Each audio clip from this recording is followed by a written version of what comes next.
Prime Minister Narendra Modi on Thursday laid the foundation stone of AIIMS Rajkot and remembered the coronavirus warriors who risked their lives fighting the pandemic.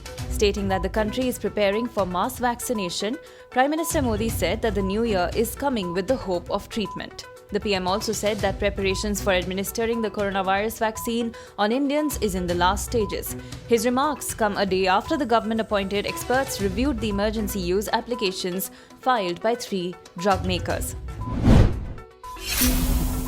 Kerala Assembly on Thursday passed a resolution against the 3 contentious central farm laws with the support of both LDF and UDF legislators.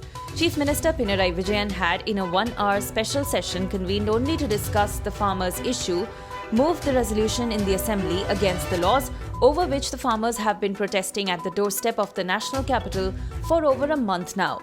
Lone BJP MLA Olancheri Rajagopal had opposed the resolution, but it is not clear if he voted against it.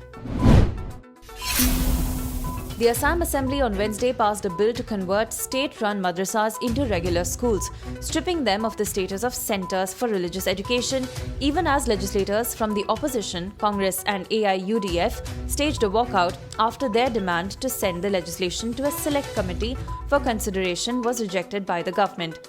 State Education Minister Himanta Biswa Sarma pitched the bill as a move to empower the Muslim community. 3 youths were killed in Srinagar in the early hours of Wednesday in an encounter with the army and police claiming that they were terrorists planning a big strike along the Srinagar-Baramulla highway. Soon after the photos of the men surfaced on social media, families came forward claiming the 3 were innocent and had no militant links. Police claimed the youths were hardcore militant associates, though they admitted their names were not on the list of terrorists. 5 new cases of the UK strain of coronavirus have been detected, which takes the total number of such patients to 25.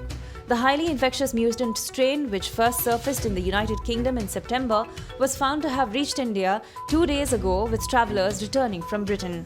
4 of the 5 new cases were found by National Institute of Virology, Pune, and another was sequenced in IGIB, Delhi. The Health Ministry has said all 25 patients have been kept in isolation.